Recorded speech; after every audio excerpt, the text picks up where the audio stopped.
الحمد لله والصلاة والسلام على رسول الله وعلى آله وصحبه ومن والاه. أعوذ بالله من الشيطان الرجيم. ويرى الذين أوتوا العلم الذي أنزل إليك من ربك هو الحق ويهدي إلى صراط العزيز الحميد. وقال الذين كفروا هل ندلكم على رجل ينبئكم إذا مزقتم كل ممزق إنكم لفي خلق جديد أفترى على الله كذبا أم به جنة بل الذين لا يؤمنون بالآخرة في العذاب والضلال البعيد. سبحانك لا علم لنا إلا ما علمتنا إنك أنت العليم الحكيم. رب اشرح لي صدري ويسر لي أمري واحلل عقدة من لساني يفقه قولي واجعل لي وزيرا من أهلي رب زدني علما وارزقني فهما. أما بعد، گرامی قدر بھائیوں، بہنوں اور پیارے بچوں، قرآن کے بارے میں ہر انسان کا نقطۂ نظر ایک جیسا نہیں ہوتا، اور کمال کی بات ہے کہ آن حضرت صلی اللہ علیہ وسلم تمام مشاہدات، تمام ملاحظات اور تمام ثبوت اور حیران کن دلائل و حجت لے کے تشریف لائے، لیکن پھر بھی جن کے نصیب میں سعادت نہیں تھی وہ آپ صلی اللہ علیہ وسلم کی مخاصمت و مخالفت میں مصر رہے، اور اسی میں ان کی زندگی کب گئی اور ان کو کچھ نہیں ملا۔ فرماتے ہیں جن لوگوں کو ہم نے علم دیا ہے، اہل علم میں سے جن لوگوں کے علم پر ان کو حقیقت کا پتہ ہے کہ حقیقت کیا ہے، وہ کیا کرتے ہیں؟ وَيَرَى الَّذِينَ أُوتُوا الْعِلْمَ الَّذِي أُنزِلَ إِلَيْكَ مِن رَّبِّكَ هُوَ الْحَقُّ، اور ثابت ہوتا ہے ان لوگوں پر جن کو ہم نے علم دیا ہے، ان کے لیے یہ بات ثابت ہو گئی ہے کہ جو کچھ آپ پر نازل کی گئی ہے، جو باتیں نازل ہوئی ہیں آپ کے رب کی طرف سے، وہ اللہ، یہ بالکل سچی باتیں ہیں، مبنی بر حقیقت باتیں ہیں، ان کی حقانیت، صداقت اور سچائی میں کوئی شک نہیں، کوئی شائبہ نہیں۔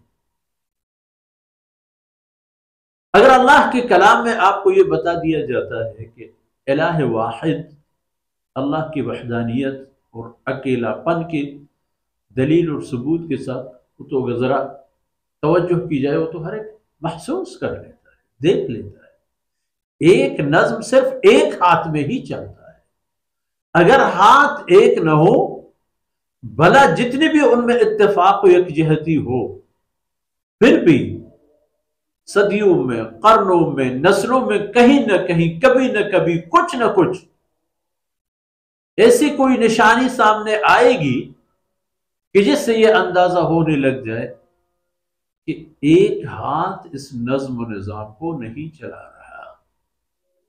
لیکن کائنات کی نظم و نسق میں تو ہم یہ نہیں دیکھتے، کبھی کسی نے مشاہدہ نہیں کیا، کسی انسان کی کسی بھی زمانے میں، چاہے پتھروں کے دور ہو، چاہے آہن لوہے کے دور ہو، چاہے جدید ٹیکنالوجی کا زمانہ ہو، ایک سمت، ایک جہت، ایک حقیقت، سب کے مطابق تو کائنات چل رہا ہے۔ تو اس لیے جن کو علم دیا گیا ہے ان کو پتہ ہے کہ اللہ کی طرف سے نازل شدہ تمام باتیں وہ حق ہیں، اور حق ہونے کے بعد یہدی الی صراط العزیز ہے، یہ سب کچھ انسان کو رہنمائی کرتے ہیں اللہ رب العزت کے راستے کی طرف، اس عظیم ذات کے راستے کی طرف جو غالب ہے اور لائق حمد و ثنا ہے، غالب ہے۔ اللہ کی ذات اپنے نظم میں، نظام میں، جہاں بانی میں، جہانداری میں اور کائنات کو سنبھالنے، پالنے، پوسنے میں اور مجرموں کو سیدھے راستے پر لانے میں ہمیشہ غالب۔ کوئی اللہ کے ہاتھ سے قدرت کے ہاتھ سے بچ کے نہیں نکلے. اور لائق تعریف ہے اللہ کی ذات، جتنی بھی حسن پیدا ہوا ہے وہ اللہ کی تخلیق ہے.